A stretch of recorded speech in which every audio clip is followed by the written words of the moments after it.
Gladstone and Riley Keough investigate a chilling murder. In a joint interview, the actors discuss Under the Bridge, their new true crime series based on a teenager's brutal killing in British Columbia. "We've been teenage girls," Lily Gladstone said, which means that Gladstone and her co-star, Riley Keough, know what teenage girls can do. In Under the Bridge, a limited series now streaming on Hulu, Keough and Gladstone play a writer and a cop investigating the 1997 beating and murder of Rena Virk, a 14-year-old Indo-Canadian girl. 6 teenage girls and 1 teenage boy, many of them Virk's classmates, were eventually convicted. The case has inspired plays, poems, documentaries, and several books, including Rebecca Godfrey's 2005 literary nonfiction work, Under the Bridge, which gives the series its shape and name. The show also relies on a memoir by Virk's father, Manjit Virk.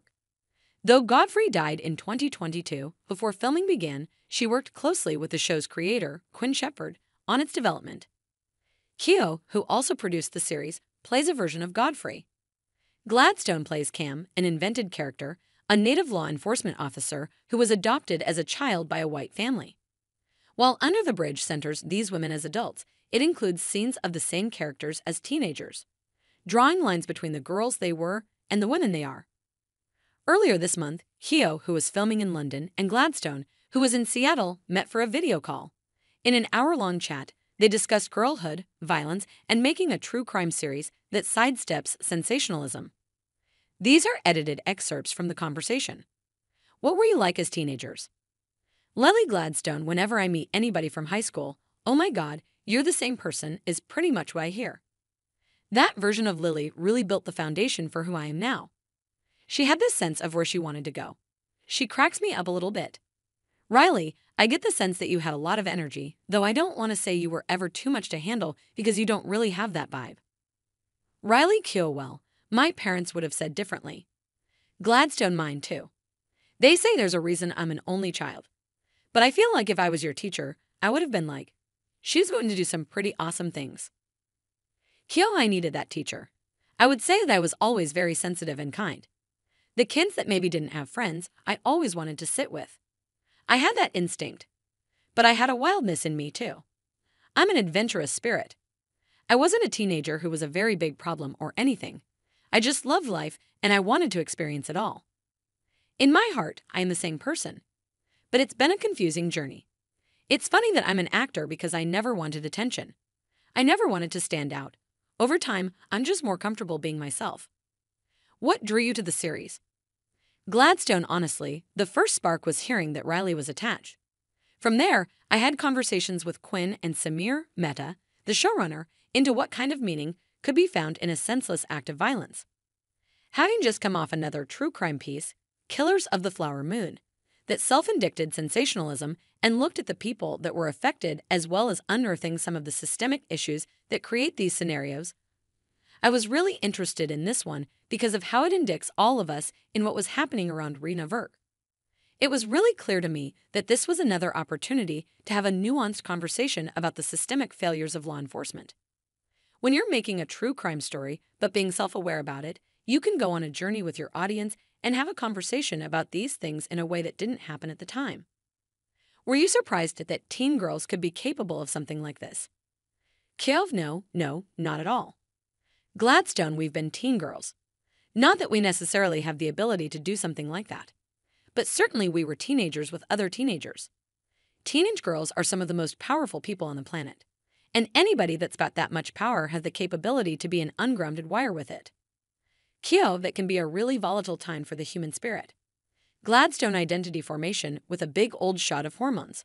Having series, do you understand why the girls did this? Keough, every human being is different. For one kid, the answer could be psychosis. For another kid, the answer could be trauma. For another kid, the answer could be substance abuse or peer pressure.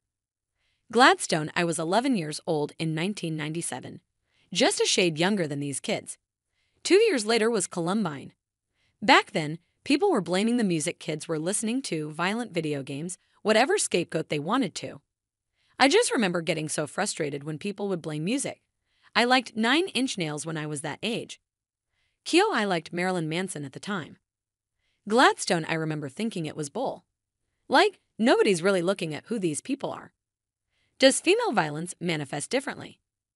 Gladstone, I remember having an awareness of how girls will fight to the death, and boys just fight until they feel better. Girls scratch, they pull hair, they kick, they bite. They go at it until there's intervention. Keough, but again, it's case by case. It could be to impress the cool girl in school, or it could be that something's going on at home. Why is your version of Rebecca so drawn to this story? Keough, I don't think she knows. There's something that grabs her. She feels like she's there in that moment for a reason. Then she decides to start writing about it. Rebecca inserts herself into a situation that she does not need to be in. There is a massive amount of privilege in being able to do that, and that is hard for Cam to watch. It's Cam's duty to be there, whereas with Rebecca, it's a little confusing what her agenda is. What attracted you to Cam, Lily? Gladstone, this sense of being a woman in a man's world and also being an outsider. Cam represents a lot of conversations that are not in the book itself, but that were worth including. The murder happened just by tribal land. The bridge connects the municipality to a reserve. So inherently, there's a First Nations presence in the story. I thought it was a brilliant construction to have a First Nations adopted cop who feels compelled to Rena in a way that becomes clearer and clearer to her. What was filming like? Did the landscape inform the show? Gladstone, the landscape, culture, people. There's a really strong First Nations presence. The art on the buildings, the faces in the streets. That was a helpful thing for Cam because she grows up knowing that she's Native, but she doesn't know how to engage with it. The climate, it's overcast a lot of the time, but it fluctuates almost hourly. Some days it feels like California, some days it feels like the British Isles. So there's this unpredictability and moodiness. Keough, I really get affected by the location I'm in, the deep earth, and the nature. So that must affect the way that I'm playing a character. Gladstone, you were cold the whole time. Keough, I was freezing. So that was a character choice. This is a terrible crime committed by young people. Should anyone be defined by the worst thing they've done? Gladstone individuals are such a conglomerate of everything that's happened to them. Their environment, circumstances, ability. A lot of conversations now are about restorative justice. I'm really happy that there are several examples in our series. Keough, there has to be a road to recovery for human beings. Reconciliation has to be an option. We have to try and move toward empathy and understanding and compassion and away from shame and harsh punishment, because I don't think violence is ever the solution. But if people are committing horrific crimes, there should be repercussions. Gladstone, even if a person's worst action doesn't necessarily define them, worst actions do define the world for everyone else. Do you think that the girls you were would be proud of the women that you are now? Keough, I'm proud of Lily.